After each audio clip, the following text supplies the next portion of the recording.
إن الحمد لله نحمده ونستعينه ونستغفره ونؤمن به ونتوكل عليه ونعوذ بالله من شرور أنفسنا ومن سيئات أعمالنا من يهده الله فلا مضل له ومن يضلل فلا هادي له وأشهد أن لا إله إلا الله وحده لا شريك له وأشهد أن محمدًا عبده ورسوله يا أيها الذين آمنوا اتقوا الله حق تقاته ولا تموتن إلا وأنتم مسلمون يا أيها الناس اتقوا ربكم الذي خلقكم من نفس واحدة وخلق منها زوجها وبث منهما رجالا كثيرا ونساء واتقوا الله الذي تساءلون به والأرحام إن الله كان عليكم رقيبا يا أيها الذين آمنوا اتقوا الله وقولوا قولا سديدا يصلح لكم أعمالكم ويغفر لكم ذنوبكم ومن يطع الله ورسوله فقد فاز فوزا عظيما أما بعد فإن خير الحديث كتاب الله وخير الهدي هدي محمد صلى الله عليه وسلم وشر الأمور محدثاتها وكل محدثة بدعة وكل بدعة ضلالة وكل ضلالة في النار. أعوذ بالله من الشيطان الرجيم. بسم الله الرحمن الرحيم. قاف والقرآن المجيد بل عجبوا أن جاءهم منذر منهم فقال الكافرون هذا شيء عجيب أإذا متنا وكنا ترابا ذلك رجع بعيد قد علمنا ما تنقص الأرض منهم وعندنا كتاب حفيظ بل كذبوا بالحق لما جاءهم فهم في أمر مريج أفلم ينظروا إلى السماء فوقهم كيف بنيناها وزيناها وما لها من فروج والأرض مددناها وألقينا فيها رواسي وأنبتنا فيها من كل زوج بهيج تبصرة وذكرى لكل عبد منيب ونزلنا من السماء ماء مباركا فأنبتنا به جنات وحب الحصيد والنخل باسقات لها طلع نضيد رزقا للعباد وأحيينا به بلدة ميتا كذلك الخروج كذبت قبلهم قوم نوح وأصحاب الرس وثمود وعاد وفرعون وإخوان لوط وأصحاب الأيكة وقوم تبع كل كذب الرسل فحق وعيد أفعينا بالخلق الأول بل هم في لبس من خلق جديد. وقال عز من قائل يا أيها الذين آمنوا اتقوا الله حق تقاته ولا تموتن إلا وأنتم مسلمون واعتصموا بحبل الله جميعا ولا تفرقوا واذكروا نعمة الله عليكم إذ كنتم أعداء فألف بين قلوبكم فأصبحتم بنعمته إخوانا فكنتم على شفا حفرة من النار فأنقذكم منها كذلك يبين الله لكم آياته لعلكم تهتدون.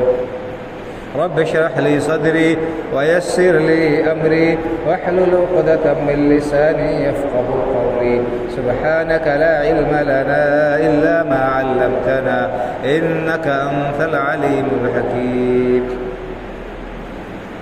ہر قسم کے حمد و ثنا کا مستحق اللہ وحدہ لا شریک ہے جو ہم سب کا خالق و مالک پروردگار اور پالنہار ہے. اس کے ہم پر بے شمار احسانات ہیں اور وہی اکیلا عبادت کے لائق ہے. اس کے سوا کوئی بھی ہستی عبادت کے لائق نہیں. ہم اس پاک پروردگار کے حمد و ثنا بیان کرتے ہیں. بے شمار صلاۃ و سلام نازل سید الاولین والآخرین امام الانبیاء والمرسلین شفیع المذنبین جناب محمد رسول اللہ صلی اللہ علیہ وسلم آپ کے اعلیٰ اولاد و متبعین۔ معزز حاضرین جمعہ، رمضان المبارک کا مقدس مہینہ ہمارے سروں پر سایہ فگن ہوا اور اللہ رب العالمین کی رحمت، اس کے فضل و کرم، اس کی بخشش کی برسات کر کے ہم سے رخصت ہو گئے۔ خوش نصیب ہیں وہ لوگ جنہوں نے اس مبارک مہینے کے شب و روز کی قدر کی، اس سے فائدہ اٹھایا، اس میں اللہ رب العالمین کی عبادت و بندگی کر کے اس کو خوش کرنے کی کوشش کی۔ اللہ رب العالمین اس مبارک مہینے کی ہماری محنتوں و کوششوں کو قبولیت سے نوازے اور اس پر ہمیں بہترین بدلہ عطا فرمائے، آمین۔ محترم حاضرین جمعہ، رمضان کا یہ مہینہ مکمل تربیت گاہ ہے۔ اس ایک مہینے میں ایک مسلمان کی تربیت ہوتی ہے، اس کی ٹریننگ ہوتی ہے کہ وہ اللہ رب العالمین کے احکام پر عمل پیرا ہونے کے لیے آمادہ اور تیار ہو جائے۔ اس مبارک مہینے میں اللہ رب العالمین ہمیں یہ سکھاتے ہیں کہ روزہ ہمیں یہ درس دیتا ہے کہ ایک مسلمان کی نگاہ میں اللہ رب العالمین کی رضامندی اور اس کی خوشنودی یہ سب سے بڑی چیز ہے۔ اللہ رب العالمین کے ہر حکم پر عمل پیرا ہونے کے لیے ایک مسلمان بلا چون و چرا تیار ہے۔ ہم محض اللہ کو خوش کرنے کے لیے، اللہ رب العالمین کی رضامندی حاصل کرنے کے لیے اس کے حکم کے مطابق کھانا پینا چھوڑ دیتے، اور ایک انسان اپنی بیوی سے روزے کی حالت میں دوری بنائے رکھتا ہے اور اس سے استفادہ نہیں کرتا، حالانکہ دوسرے دنوں میں یہ کام حلال اور جائز ہے۔ تو جب ایک حلال چیز کو، ایک جائز کام کو اللہ رب العالمین کے حکم کی تعمیل میں اور اللہ رب العالمین کی رضامندی کے حصول کے لیے ایک مسلمان چھوڑ سکتا ہے، تو بھلا بتائیے اللہ نے جن چیزوں کو حرام قرار دیا ہے، جو چیزیں اللہ نے ہمیشہ کے لیے ناجائز ٹھہرائی ہیں، جن کے ارتکاب پر اللہ رب العالمین نے وعید سنائی ہے، اس کو ایک مسلمان کیسے کر سکتا ہے، اس کے قریب کیسے جا سکتا ہے؟ ہم رمضان کے مہینے بھر حلال چیز سے بچے رہیں اور رمضان ختم ہونے کے ساتھ ہی ہم آزاد ہو جائیں، پھر ہم حرام سے بھی نہ بچیں، تو گویا کہ روزے کا جو مقصد تھا وہ مقصد حاصل نہیں ہوا۔ ہم نے جو کچھ محنت اور کوشش کی تھی اس کا کوئی ثمرہ اور اس کا پھل ہمیں نہیں ملا۔ اللہ رب العالمین نے قرآن کریم میں روزوں کی فرضیت کا مقصد کیا بیان فرمایا؟ یا ایھا الذین آمنوا کتب علیکم الصیام کما کتب علی الذین من قبلکم لعلکم تتقون، اے ایمان والو، روزے تم پر فرض کیے گئے اسی طرح جیسے دوسری امتوں پر فرض کیے گئے تھے۔ صرف اس امت کے ساتھ یہ روزہ نہیں ہے کہ اس کے اوپر یہ بوجھ ڈالا گیا ہو، نہیں، بلکہ گزشتہ امتوں پر بھی یہ روزے فرض کیے گئے تھے۔ یہ بات بتا کر اللہ رب العالمین نے ہمارے لیے تخفیف اور آسانی کی ہے۔ ایک انسان کو جب یہ بات معلوم ہے کہ یہ کام اسی کے ذمے نہیں ہے، اس کے علاوہ دوسرے لوگوں کے بھی ذمے ہے، تو اس کے لیے وہ کام آسان ہو جاتا ہے، ہلکا ہو جاتا ہے، اس کو وہ بوجھ اتنا نہیں محسوس کر سکتا ہے۔ اگر کسی ایک شخص کو یا چند اشخاص کو مکلف کر دیا جائے کہ آپ ہی کو یہ کام کرنا ہے، باقی لوگوں کو چھوٹ ہے، تو انسان کے لیے یہ چیز گراں ہوتی ہے، اس کے لیے یہ چیز بھاری اور مشکل ہو سکتی ہے۔ لیکن یہاں اللہ نے فرمایا کہ پوری امت محمدیہ پر روزہ فرض ہے، اور سارے کے سارے لوگ آپ دیکھتے ہیں کہ روزہ رکھتے ہیں، تو اس کا مقصد کیا فرمایا؟ لعلکم تتقون، تاکہ تمہارے اندر تقویٰ کی صفت پیدا ہو جائے، تاکہ تم پرہیزگار ہو جاؤ۔ تو یہ مقصد حاصل اگر ہوا روزہ رکھ کر، روزے کے بعد ہم نے وہی احتیاط اور تقویٰ والی زندگی بسر کی، تب تو سمجھ لیجیے کہ روزے کا فائدہ ہمیں حاصل ہوا اور روزے کا جو مقصد تھا وہ پورا ہوا۔ اور اگر ہم نے روزہ مکمل ہونے کے بعد اپنے آپ کو بے لگام اور آزاد سمجھ لیا، پھر ہمیں حرام و حلال کی پرواہ نہیں رہی، پھر جائز و ناجائز کا خیال نہیں رہا، تو سمجھ لیجیے کہ ہمارا روزہ ہمارے لیے مفید ثابت نہیں ہوا اور اس کا جو اصلی مقصد تھا وہ ہمیں حاصل نہیں ہوا۔ تو بہرحال بھائی اور بزرگوں، یہ روزہ آتا ہے ہمیں دین پر قائم رکھنے کے لیے، ایک ہمارے اندر جذبہ بیدار کرنے کے لیے، اور ہمارے ایمان کی بیٹری کو چارج کرنے کے لیے، اور اس مہینے کا اثر اگر آئندہ ہماری زندگی میں نہیں رہا تو پھر ہمیں اپنا حساب کتاب اچھی طرح سے سمجھنا ہوگا اور نظر ثانی کرنی ہوگی، اپنے گریبان میں جا کر ہمیں دیکھنا ہوگا۔ رمضان میں جس طرح سے اللہ رب العالمین نے نماز فرض کی ہے، اسی طرح سے غیر رمضان میں بھی نماز فرض ہے۔ جس طرح اللہ رب العالمین نے نیکی و بھلائی کے کام کو رمضان میں کرنے کا حکم دیا ہے، اسی طرح سے دوسرے دنوں میں بھی اس کا حکم ہے۔ فرائض کے علاوہ نوافل کا بھی اہتمام کرنے کا حکم دیا گیا ہے، اس کی بڑی فضیلت بیان کی گئی ہے۔ جس طرح سے رمضان کے روزے فرض ہیں، اسی طرح سے کچھ روزے نفل بھی رکھے گئے ہیں، ان کا بڑا ثواب ہے۔ ان میں سے رمضان کے بعد اس شوال کے مہینے میں 6 روزے جو رکھ لیتا ہے، صحیح حدیث میں اللہ کے رسول صلی اللہ علیہ وسلم فرماتے ہیں کہ ایسے شخص کو پورے سال روزہ رکھنے کا ثواب ملے گا۔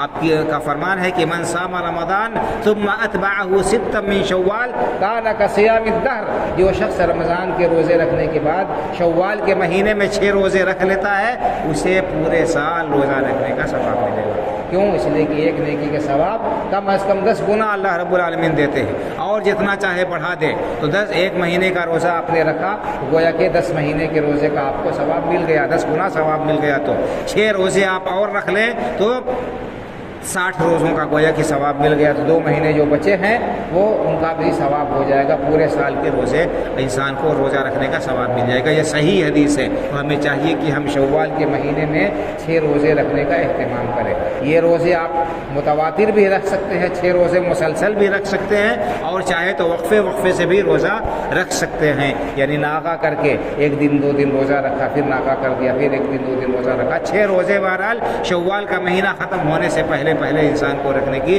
اللہ کے رسول صلی اللہ علیہ وسلم نے ترغیب دی ہے، اس کا آپ نے ثواب بیان فرمایا۔ اسی طرح سے اور بھی دوسرے نفلی روزے اللہ کے رسول صلی اللہ علیہ وسلم نے مشروع قرار دیے ہیں، اور ان کی فضیلت آئی ہے، ان کا ہمیں اہتمام کرنا چاہیے۔ اللہ کے رسول صلی اللہ علیہ وسلم کا یہ معمول تھا کہ آپ ہر دوشنبے کو روزہ رکھتے تھے، ہر پیر کو اللہ کے رسول صلی اللہ علیہ وسلم روزہ رکھتے تھے، اور ہر جمعرات کو جو ہے روزہ رکھتے تھے۔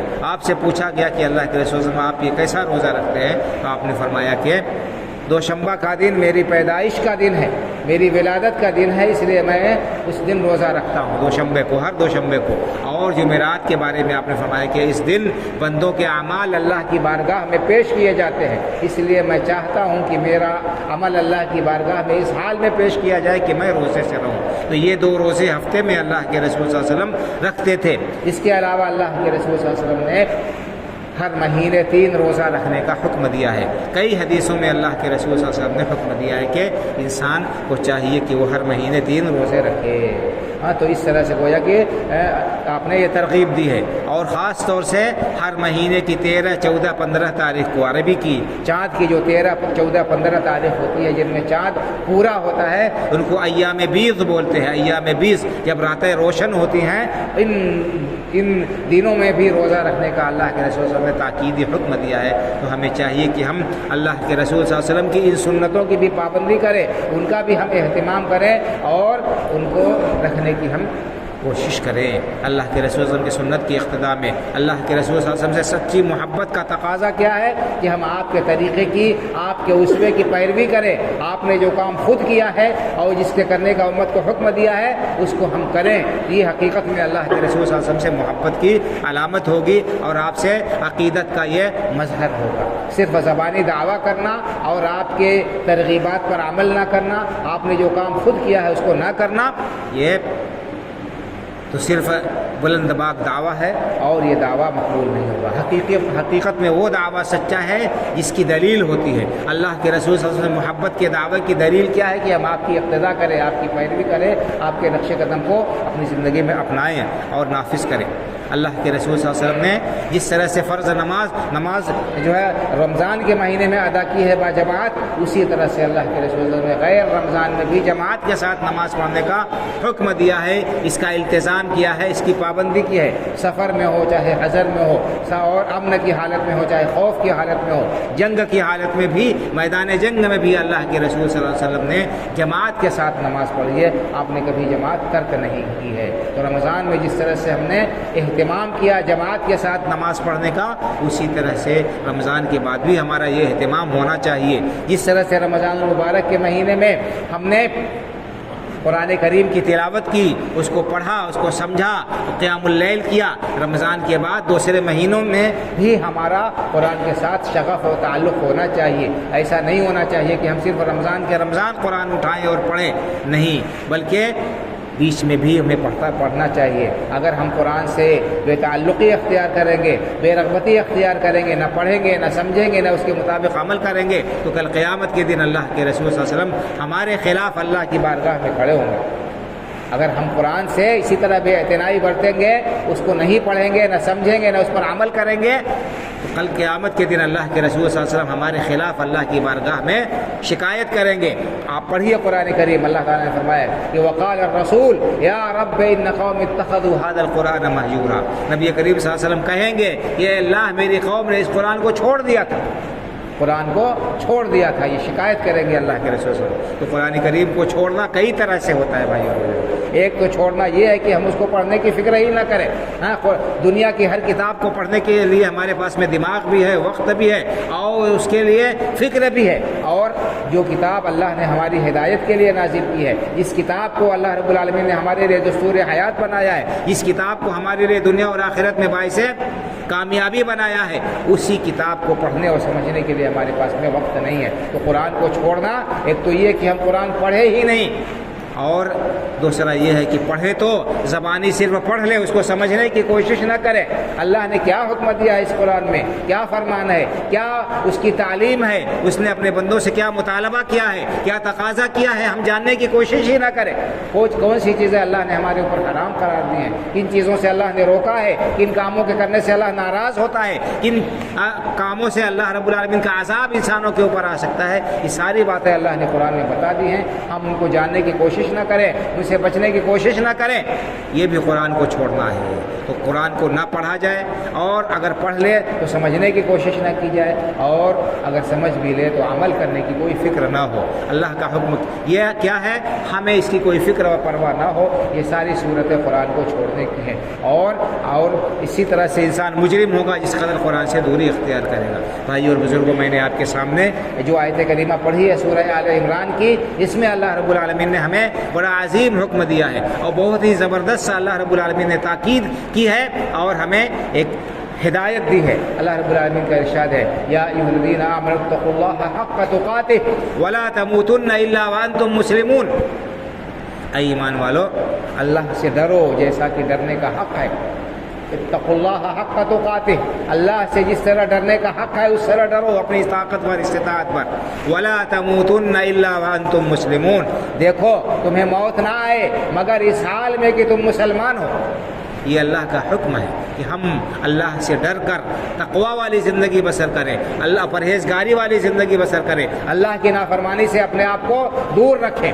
تقوی کیا ہے، آپ قرآن کریم میں پڑھیں گے سینکڑوں جگہ یہ لفظ آپ کو ملے گا، ھدی للمتقین، یا ایھا الذین آمنوا اتقوا اللہ، الذین آمنوا ھدی للمتقین، متقین، اتقوا، یتقون، یہ سارے کے سارے الفاظ ہیں۔ تقوی کے معنی آتے ہیں رکاوٹ اور آڑ کے۔ رکاوٹ اور آڑ کے کس چیز سے رکاوٹ؟ اللہ رب العالمین کے عذاب سے رکاوٹ۔ انسان ایسا عمل کرے جس کی وجہ سے اللہ رب العالمین کے عذاب سے بچ جائے، اللہ رب العالمین کے عذاب اور اس کے درمیان آڑ اور اوٹ ہو جائے، یہ ہے تقوی۔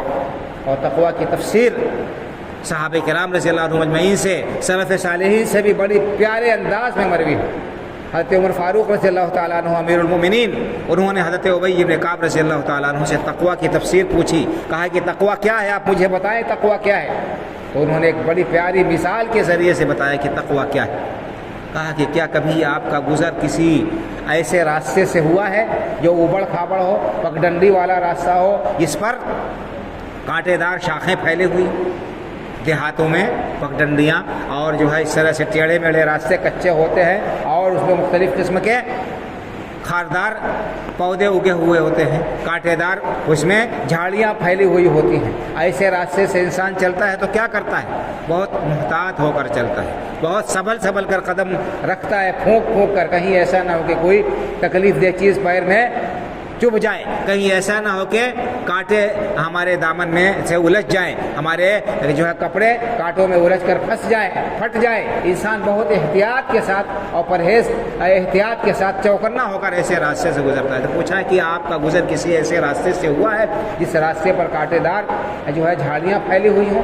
کہا جی ہاں ہوا ہے۔ کہا ایسی صورت میں آپ کیا کرتے ہیں؟ کہا بہت سنبھل کر قدم رکھتا ہوں، پھونک پھونک کر قدم رکھتا ہوں۔ کہا کہ تقویٰ یہی ہے، تقویٰ یہی ہے کہ آپ اس زندگی میں، زندگی کی شاہراہ میں ہر قدم پھونک پھونک کر رکھے، کہیں ایسا نہ ہو کہ شیطان نے جو جال پھیلا رکھا ہے اس میں آپ کے پیر پھنس جائیں، آپ شیطان کا شکار ہو جائیں، آپ کا ایمان تباہ و برباد ہو جائے، آپ ہلاک و برباد ہو جائے اللہ کی نافرمانی کا کام کر کے۔ تو یہ محتاط ہو کر، چوکنا ہو کر زندگی بسر کرو، اللہ کے احکام کا پاس و لحاظ کرتے ہوئے، اس کے حرام سے بچ کر اور حلال پر عمل کر کے، اس کو اپنا کر، یہ اللہ کے احکام پر عمل کر کے زندگی بسر کرو۔ یہی تقویٰ ہے، یہی تقویٰ۔ تو اللہ نے فرمایا اتقوا اللہ حق تقاتہ، اللہ سے ڈرتے ہوئے زندگی بسر کرو۔ ولا تموتن الا وانتم مسلمون، دیکھو تمہیں موت نہ آئے مگر اس حال میں کہ تم مسلمان ہو۔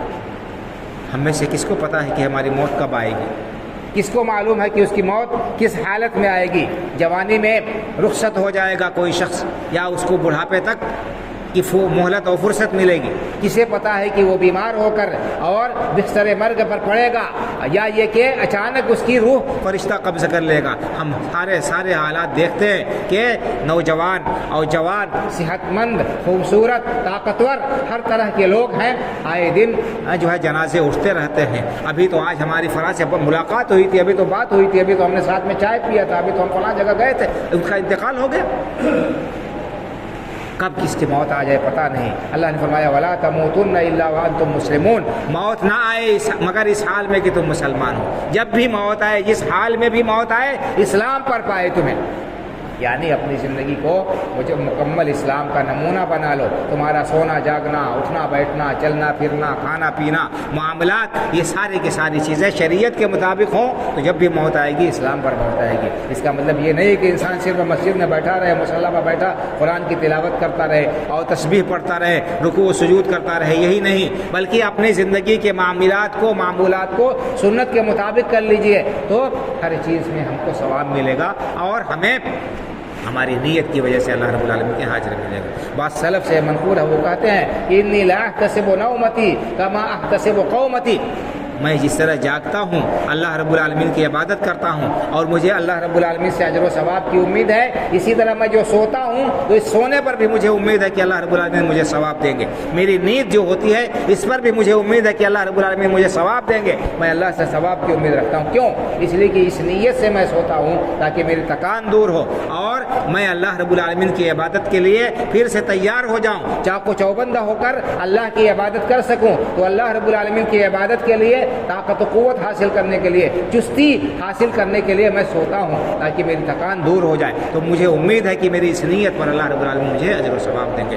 بہرحال بھائی اور بزرگوں، اللہ نے ہمیں یہ حکم دیا ہے کہ ہم اپنی پوری زندگی اسلام کے سانچے میں ڈھالیں اور ہمارا سونا جاگنا، اٹھنا بیٹھنا اور تمام ہمارے کام اللہ کے رسول صلی اللہ علیہ وسلم کی سنت کے مطابق ہوں، تبھی ہم موت جب آئے گی اسلام کی حالت میں پائیں گے۔ یعنی مطلب یہ ہے کہ صرف ایک مہینے کے لیے ہم مسلمان نہ رہیں، رمضان میں ہم احتیاط کریں، رمضان میں ہم پرہیز کریں، رمضان میں ہم نمازوں کی پابندی کریں، صدقہ و خیرات کریں، غریبوں کی خبرگیری کریں، رمضان میں ہم تسبیح و تحلیل کریں اور تہجد پڑھیں اور اسی طرح سے قرآن کی تلاوت کریں، اور رمضان کے بعد یہ سارے کام چھوٹ جائیں؟ ایسا نہیں ہونا چاہیے، یہ اسلام کے تقاضے کے خلاف ہے، اور یہ اللہ رب العالمین کا حکم ہے۔ اور اللہ رب العالمین نے یہ بات اللہ کے رسول صلی اللہ علیہ وسلم کو بھی بتائی ہے، اللہ کے رسول صلی اللہ علیہ وسلم کو بھی اللہ رب العالمین نے یہی حکم دیا ہے۔ اللہ رب العالمین کا ارشاد ہے کہ وَاعْبُدْ رَبَّكَ حَتَّى يَأْتِيَكَ الْيَقِينُ وَاعْبُدْ رَبَّكَ حَتَّى يَأْتِيَكَ الْيَقِينُ، اے نبی کریم صلی اللہ علیہ وسلم، آپ اپنے رب کی عبادت کرتے رہیے یہاں تک کہ موت آپ کو آ جائے۔ یقین سے مراد موت ہے، قرآن میں موت کو یقین کہا گیا ہے۔ تو یہاں پر اللہ تعالیٰ نے رسول اللہ صلی اللہ علیہ وسلم کو بھی خطاب کیا کہ آخری دم تک آپ اللہ رب العالمین کی عبادت و بندگی میں لگے رہیے، اور اللہ رب العالمین کی عبادت سے کسی بھی طرح سے بے اعتنائی نہیں ہونی چاہیے۔ اللہ کے رسول صلی اللہ علیہ وسلم کا یہی معمول تھا، آخری دم تک اللہ رب العالمین کے دین کی نشر و اشاعت کرتے رہے اور اللہ رب العالمین کی عبادت و بندگی میں لگے رہے۔ آپ کا آخری وقت آپ پڑھیے جب آپ کی بیماری شدید ہوئی، وفات سے 5 دن پہلے سے تکلیف آپ کی بہت زیادہ بڑھ گئی، شدید بخار رہنے لگا اللہ کے رسول صلی اللہ علیہ وسلم کو، اور بخار کی شدت اتنی زیادہ ہو گئی کہ آپ کو بار بار بے ہوشی طاری ہو جاتی تھی، بار بار بے ہوشی آپ پر طاری ہو جاتی تھی، غشی طاری ہو جاتی تھی۔ اللہ کے رسول صلی اللہ علیہ وسلم کو جب بھی ہوش آتا تھا تو سب سے پہلے آپ کیا کہتے تھے؟ پوچھتے تھے اصل الناس، کیا لوگوں نے نماز پڑھ لی؟ تو آخری دم تک اللہ کے رسول صلی اللہ علیہ وسلم کو نماز کی فکر رہی، آپ نماز پڑھتے رہے، اور آپ نے آخری وصیت اس امت کو جو کی وہ یہی کی کہ الصلاۃ وما ملکت ایمانکم، الصلاۃ وما ملکت ایمانکم، لوگوں نماز کا خیال رکھنا، نماز کا اہتمام کرنا، اور تمہارے زیر دست، تمہارے زیر کفالت، تمہاری نگرانی میں جو لوگ ہیں تمہارے ماتحت، ان کا خیال رکھنا، عورتیں اور بچے، تمہارے نوکر چاکر، تمہارے خادم جو تمہارے ماتحت ہیں، ان کو کمزور سمجھ کر ان پر ظلم و زیادتی نہ کرنا، ان کی حق تلفی نہ کرنا، ان کو تکلیف نہ پہنچانا، ان کے حقوق کا خیال رکھنا۔ تو اللہ کے رسول صلی اللہ علیہ وسلم نے دونوں باتیں بتائی، اللہ رب العالمین کا حق بھی یاد دلایا، نماز جو اللہ کا حق ہے اس کی پابندی کا بھی آپ نے حکم دیا، اور حقوق العباد کی ادائیگی کا بھی اللہ رب العالمین نے حکم دیا کہ بندوں کے جو حقوق ہیں ان کا بھی پاس و لحاظ رکھا جائے۔ بہرحال کہنے کا مطلب یہ ہے کہ ہم نے رمضان میں جو کچھ سیکھا ہے بھائی اور بزرگوں، اور جو کچھ نیکی کے کام ہم نے کیے ہیں، یہ تسلسل باقی اور برقرار رکھنا چاہیے، اس میں انقطاع نہیں ہونا چاہیے، اس میں غفلت نہیں ہونی چاہیے، اس طرف سے لاپرواہی نہیں ہونی چاہیے۔ اگر ہماری نیت خالص ہوگی، ہماری نیت صحیح ہوگی، اللہ رب العالمین سے توفیق طلب کریں گے تو یقیناً اللہ رب العالمین کی طرف سے ہمیں توفیق ملے گی، اللہ رب العالمین ہمیں نیکی و بلائی کے کاموں میں کی توفیق دیں گے۔ اور اگر ہم نے غفلت کی اور سستی کی اور اللہ رب العالمین کے احکام سے ہم نے سرتابی کی اور ہماری حالت بدل گئی تو سمجھ لیجیے کہ ہم نے جو کچھ کیا ہے اس کو ہم اپنے ہاتھوں سے ضائع کرنے والے ہو جائیں گے۔ اللہ رب العالمین نے قرآن کریم میں یہ بات بیان فرمایا وَلَا تَكُونُوا كَالَّتِي نَقَضَتْ غَزْلَهَا مِن بَعْدِ قُوَّةٍ أَنْكَاثًا، بڑی پیاری مثال اللہ رب العالمین نے دی۔ وَلَا تَكُونُوا كَالَّتِي نَقَضَتْ غَزْلَهَا مِن بَعْدِ قُوَّةٍ أَنْكَاثًا، لوگوں اس عورت کی طرح سے نہ ہو جاؤ جو بڑی محنت سے سوت کاٹ کر دھاگا جو ہے تیار کرتی ہے، پھر اس کے بعد پوری اپنی محنت کو اپنے ہاتھوں سے ضائع کر دیتی ہے، اس دھاگے کو پھر توڑ کر ریزہ کر کے پرزہ کر کے الگ کر دیتی ہے، تو اپنی محنت کو خود اپنے ہاتھوں سے ضائع کر دیتی ہے۔ اسی طرح سے جو شخص نیکی اور بھلائی کے کام کرتا ہے پھر اس کے بعد گناہ کے کام کر کے، اللہ کی نافرمانی کے کام کر کے، گویا کہ وہ ان تمام نیکیوں کو ضائع اور برباد کر دیتا ہے۔ تو ہمیں چاہیے کہ ہم نے رمضان میں جو کچھ کمائی کی ہے اس کو محفوظ رکھے، اس کے اندر جو ہے ہم بڑھوتری کی کوشش کریں، اور اس نیکی و بھلائی کی جو ہم نے عادت ڈالی ہے اس کو مستحکم کریں اور غفلت نہ برتیں، تاکہ ہمارے اعمال ضائع نہ ہوں، ہم اپنے اعمال کو برباد کرنے والے نہ بنیں۔ اللہ رب العالمین سے دعا ہے کہ اللہ تعالی ہمیں سچا و پکا مسلمان بنائے، اور رمضان سے ہم نے جو کچھ سیکھا ہے اللہ رب العالمین اس پر مزید عمل کرنے کی توفیق عطا فرمائے۔ نمازوں کی پابندی کا اللہ رب العالمین ہمیں جو ہے اس کی توفیق عطا فرمائے۔ اسی طرح سے اور ہم نے جو کچھ رمضان میں قرآن کریم کی تلاوت کی عادت ڈالی ہے، اس قرآن کو پڑھنے کی، اس کو سمجھنے کی اور اس پر عمل کرنے کی توفیق عطا فرمائے۔ اللہ رب العالمین ہمارے دلوں کو ایک دوسرے سے جوڑ دے، اور ایک دوسروں کے سلسلے میں جس طرح سے ہم نے ہمدردی اور خیر سگالی کا جذبہ رکھا تھا، ایک دوسرے کی خبر گیری کرتے رہے، کمزوروں اور محتاجوں کا خیال کرتے رہے، آئندہ بھی اللہ رب العالمین ہمیں آپس میں ایک دوسرے کے ساتھ مل جل کر رہنے، ایک دوسرے کے حقوق کو پہچاننے اور ادا کرنے کی توفیق عطا فرمائے۔ اسلام پر زندہ رکھے، ایمان پر ہمارا خاتمہ ہو، آمین۔ اقول قولی ھذا واستغفر اللہ لی ولکم ولسائر المسلمین فاستغفروہ من کل ذنب انہ هو الغفور الرحیم۔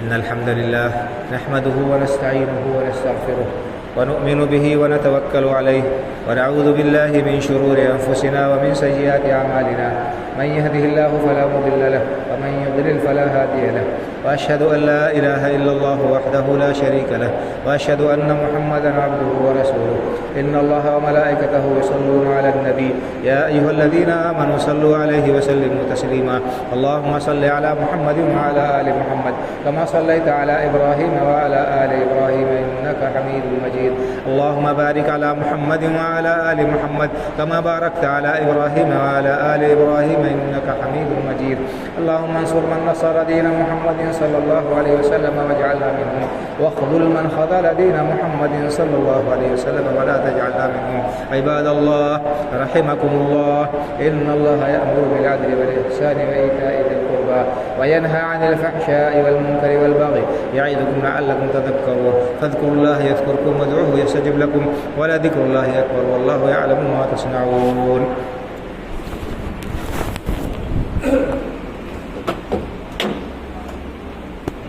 الله أكبر الله أكبر أشهد أن لا إله إلا